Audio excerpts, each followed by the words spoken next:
जय हिंद दोस्तों, मैं हूं आपका दोस्त के बी। और फाइनली 34 वर्षों के बाद में हमारे देश भारत को एक नई शिक्षा नीति मिल चुकी है। और अगर आप राष्ट्रीय शिक्षा नीति 2020 के ज़्यादातर प्रावधानों को देखेंगे तो ये प्रावधान इतने ज़्यादा शानदार हैं कि अगर इन्हें बेहतर तरीके से अपने देश में लागू कर दिया जाता है तो आने वाले 10 से 20 वर्षों में आपको भारतीय शिक्षा प्रणाली का एक नया स्वरूप देखने को जरूर मिलेगा।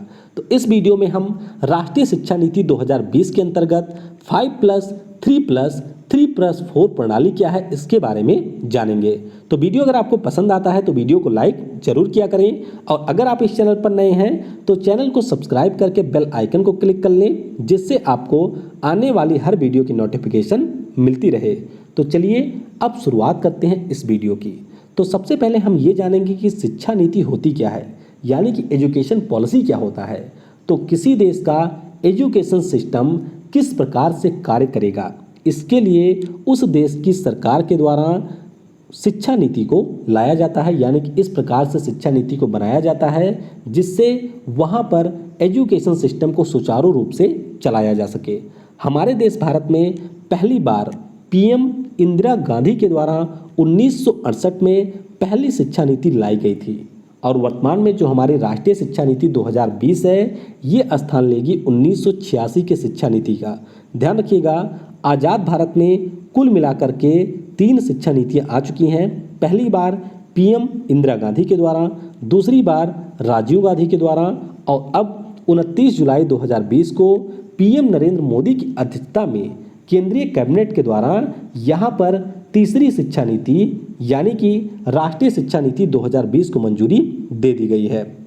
अब यहाँ पर जो तीसरी शिक्षा नीति है इसकी शुरुआत पीएम बनने के बाद में नरेंद्र मोदी के द्वारा शुरू कर दी गई थी, और इसी के मद्देनज़र अक्टूबर 2015 में पूर्व कैबिनेट सचिव TSR सुब्रमण्यम की अध्यक्षता में एक समिति का गठन किया गया, जिसका नाम था evolution of the new education, यानी कि किस प्रकार से शिक्षा नीति हो इसके ऊपर इन्हें मसौदा तैयार करना था।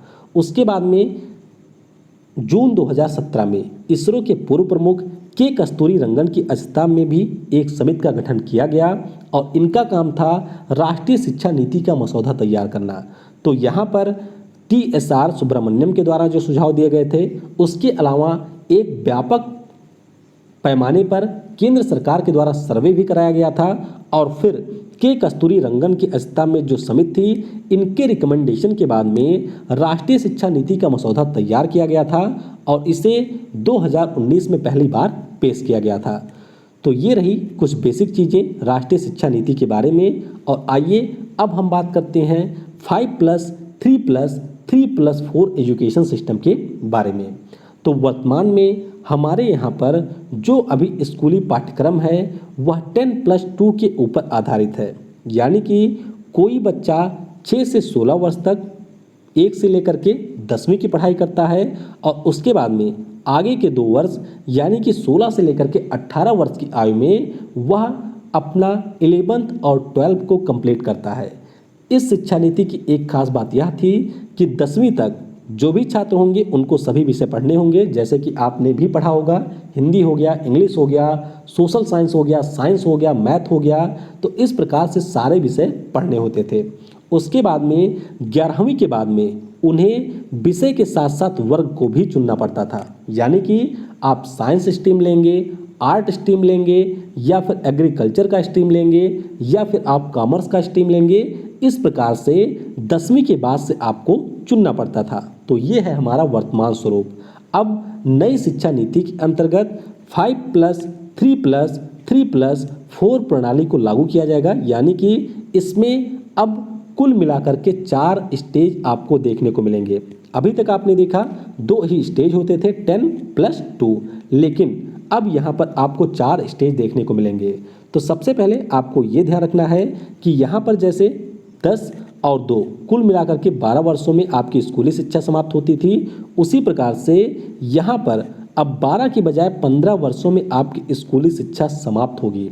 लेकिन पहले जो एजुकेशन सिस्टम था, यानी कि जो वर्तमान का स्वरूप है, उसमें स्कूली शिक्षा को 6 वर्षों से माना जाता था, लेकिन अब जो नया एजुकेशन सिस्टम है उसमें स्कूली शिक्षा को 3 वर्षों से ही माना जाएगा, यानी कि जब बच्चा 3 वर्ष का होगा उसी के बाद में ही उसकी स्कूलिंग शुरू हो जाएगी। तो जैसे वर्तमान में हमारी शिक्षा 18 वर्षों में जाकर के समाप्त होती है स्कूली शिक्षा, उसी प्रकार से नए स्वरूप में भी यह 18 वर्षों में ही जाकर के समाप्त होगी। तो कुल मिलाकर के यहाँ पर 4 स्टेज होंगे। तो आइए इन चारों स्टेजों को हम समझते हैं। तो पहला स्टेज होगा फाउंडेशन स्टेज और ये होगा आपके 5 वर्षों का। 5 वर्ष का मतलब क्या है? 3 वर्ष से लेकर के 8 वर्ष की आयु तक। तो पहला जो 3 साल होगा यानी कि 3 से लेकर के 6 वर्ष तक, उस समय तक जो बच्चे होंगे वे आंगनवाड़ी में पढ़ेंगे, उन्हें वहाँ पर प्री स्कूलिंग शिक्षा दी जाएगी और अगले 2 साल वे कक्षा 1 यानी कि क्लास फर्स्ट और क्लास सेकंड में पढ़ेंगे। और इन 5 सालों की पढ़ाई के लिए एक नए प्रकार का पाठ्यक्रम भी सरकार के द्वारा बनाया जाएगा।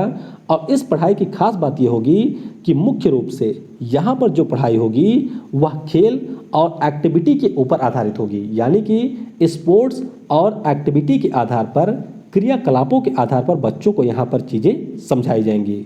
और इस प्रकार से स्कूली शिक्षा के प्रारंभिक 5 वर्ष पूरे होंगे। आपको ये ध्यान रखना है कि ये जो फाउंडेशन स्टेज है इसकी एक खास बात यह है कि यहाँ पर बच्चे को किसी प्रकार की परीक्षा नहीं देनी होगी, यानी कि 3 से लेकर के 8 वर्ष की आयु तक बच्चे के ऊपर किसी भी प्रकार के स्कूली परीक्षा का दबाव नहीं होगा।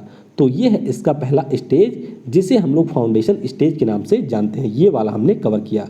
अब हम बात करेंगे सेकंड स्टेज की। तो जो सेकंड स्टेज है उसका नाम यहाँ पर दिया गया है प्रीपरेटरी स्टेज और ये होगा आपका 3 वर्षों का। तो ये जो 3 वर्षों का कोर्स होगा इसमें बच्चों को खेल के माध्यम से, डिस्कवरी के माध्यम से, एक्टिविटी के माध्यम से और इंटरेक्टिव क्लासरूम के माध्यम से शिक्षा दी जाएगी। तो यहाँ पर प्रयोगों के जरिए यानी कि जो आपके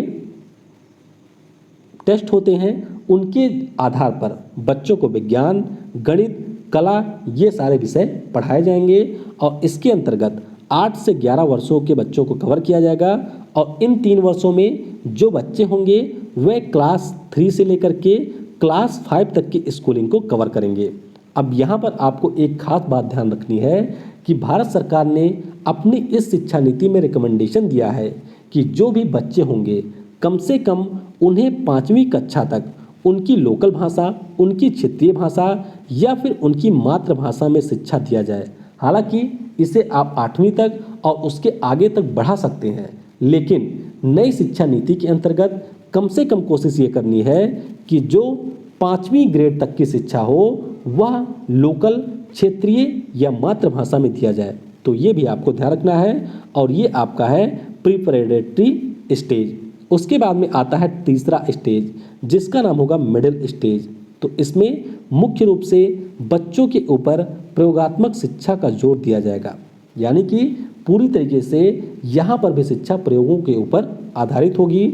और इस शिक्षा के अंतर्गत क्लास 6 से लेकर के 8 तक की स्कूलिंग को कवर किया जाएगा और उस समय बच्चे की आयु होगी 8 से 11 वर्ष। तो यहाँ पर खास बात क्या होगी, यहाँ पर जो बच्चे होंगे उन्हें उनके विषय आधारित पाठ्यक्रम को पढ़ाया जाएगा।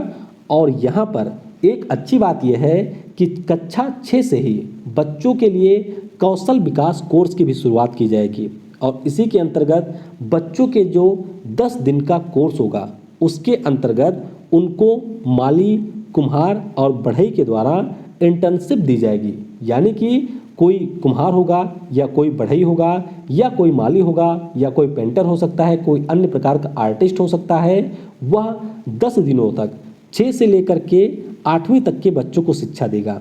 और ये कौशल विकास बहुत ही ज़्यादा जरूरी है क्योंकि आपने देखा होगा कि हमारे यहाँ पर जो अभी शिक्षा प्रणाली है उसके अंतर्गत बच्चा 12वीं करता है, ग्रेजुएशन करता है, पोस्ट ग्रेजुएशन करता है और उसके बाद में भी वह किसी प्रकार से कमाने के योग्य नहीं होता है और इसके लिए पूरी तरीके से जिम्मेदार होता है हमारा एजुकेशन सिस्टम।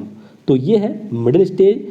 उसके बाद में आता है फाइनल स्टेज यानी कि सेकेंडरी स्टेज। तो ध्यान रखिएगा सेकेंडरी स्टेज होगा आपके 4 वर्षों का। पहला हमने डिस्कस किया 5 वर्षों का, फिर था 3 वर्षों का, फिर था 3 वर्षों का और अब ये होगा 4 वर्षों का। तो ये जो सेकेंडरी स्टेज होगा यहाँ पर सबसे ज़रूरी है बहुविषयक, उसके बाद में यहाँ पर गहन विचारों के ऊपर फोकस किया जाएगा। तो कक्षा 9 से लेकर के 12वीं तक की पढ़ाई को यहाँ पर कवर किया जाएगा और उस समय बच्चे की आयु होगी 14 से लेकर के 18 वर्ष। अब ये जो सेकेंडरी स्टेज है इसकी खास बात क्या है, तो इसमें एक जो सबसे खास बात रखी गई है जो मुझे काफ़ी ज़्यादा पसंद आई कि इसी के बाद से बच्चे को अपने वर्ग को चुनने की आज़ादी होगी, यानी कि वह यहाँ से चाहे तो साइंस ले सकता है और साइंस में अगर वो चाहे तो आर्ट के सब्जेक्ट या फिर कृषि के सब्जेक्ट या फिर कॉमर्स के सब्जेक्ट को भी इंक्लूड कर सकता है। फॉर एग्जाम्पल मान लीजिए आपकी मैथ में बहुत ज़्यादा रुचि है लेकिन इसके साथ साथ आपको ज्योग्राफी में भी रुचि है, तो अगर आपने यहाँ पर साइंस स्ट्रीम को चूज़ कर लिया तो फिर आप ज्योग्राफी को यहाँ पर नहीं ले सकते हैं। लेकिन अब इस शिक्षा नीति के अंतर्गत जो एक सबसे अच्छी बात है कि यहाँ पर बच्चे अपने पसंद के विषय को चूज कर सकते हैं और आप कह सकते हैं कि ये जो स्ट्रीम वाला सिस्टम है कि आर्ट, साइंस या इस प्रकार के जो अन्य स्ट्रीम है इनको भारत सरकार के द्वारा समाप्त किए जाने की योजना है। आप चाहें तो एक आर्ट का सब्जेक्ट ले सकते हैं, एक साइंस का ले सकते हैं और अगर आप चाहें तो एक यहाँ पर कॉमर्स का सब्जेक्ट भी ले सकते हैं। हालांकि यहाँ पर इनको लागू करना काफ़ी ज़्यादा कठिन होगा, जैसे कि अगर हम लोग मैथ्स की बात करते हैं तो मैथ जो है वो काफ़ी हद तक फिजिक्स से जुड़ा हुआ है, फिजिक्स की बात करते हैं तो काफ़ी हद तक वह केमिस्ट्री से जुड़ा हुआ है। तो इन सारी चीज़ों को लागू करना इतना ज़्यादा आसान नहीं होगा सरकार के लिए और इसके लिए एक बेहतर फ्रेमवर्क सरकार बनाएगी और उसी के बाद में इन सारी चीज़ों को लागू किया जा सकता है। तो इस तरीके से नई शिक्षा नीति के अंतर्गत 5+3+3+4 सिस्टम क्या है इसको हम लोगों ने डिस्कस किया।